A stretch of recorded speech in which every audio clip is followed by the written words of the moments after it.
La vidéo qui va suivre est un extrait de la formation que j'ai créée sur Git. Si cela vous intéresse, vous trouverez le lien dans la description. On se retrouve tout à l'heure pour un petit bonus.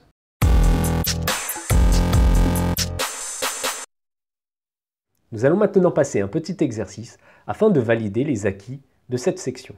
Je vais vous demander d'écouter l'énoncé, puis de mettre pause afin de réaliser l'exercice par vous-même, et enfin relancer la vidéo pour que l'on puisse corriger l'exercice ensemble.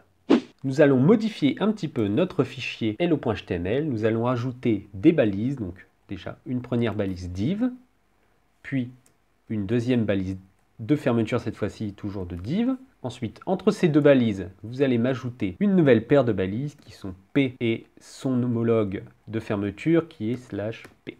Et maintenant, entre ces deux balises P, vous allez m'écrire une petite description de vous-même. Je vous laisse libre cours à votre imagination. L'idée ici n'est pas de créer un roman, bien entendu. Vous me mettez seulement quelques mots sur vous-même, voire quelques phrases. Une fois les modifications effectuées, il ne vous restera plus qu'à réaliser le commit. Alors le commit, n'oubliez pas, ça se passe en plusieurs étapes. Il faudra tout d'abord indexer vos modifications, puis réaliser le commit en indiquant un message à ce commit qui va tout simplement expliquer ce que vous ajoutez au site. Maintenant, c'est à vous de jouer. Mettez en pause cette vidéo, nous nous retrouvons juste après pour la correction. Avez-vous réussi? Si oui, félicitations. Si ce n'est pas le cas, pas d'inquiétude, nous allons voir ensemble le correctif de cet exercice.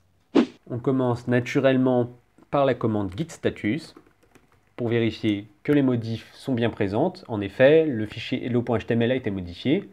J'aimerais bien connaître le détail de ces modifications, donc toujours avec la commande git, mais cette fois-ci diff. Il me dit que j'ai ajouté donc bien mes deux balises div et p, et entre deux, moi j'ai écrit un petit texte qui est « Bonjour, je m'appelle Arnaud et je suis votre instructeur pour cette formation Git ».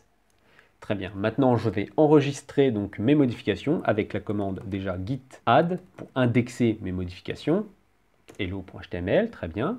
Une fois que mes modifications sont indexées, je peux les commit.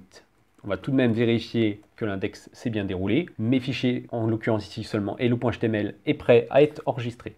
Donc git commit, -m, n'oubliez surtout pas, ajout description. Voilà. Et c'est enregistré. Vous avez maintenant réalisé un nouveau commit. Nous avons vu lors de cette section comment créer un dépôt Git, mais aussi pas à pas comment réaliser un commit en passant par la zone d'indexage.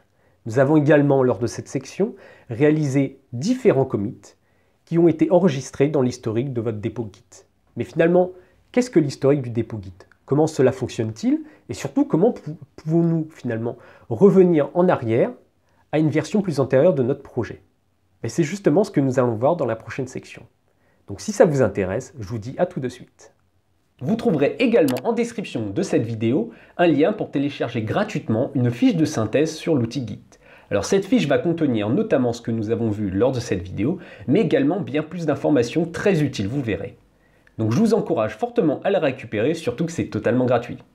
Je vous remercie d'avoir regardé cette vidéo, n'oubliez pas le petit commentaire et le pouce bleu qui fait plaisir. À bientôt pour de prochaines vidéos Codeur Pro.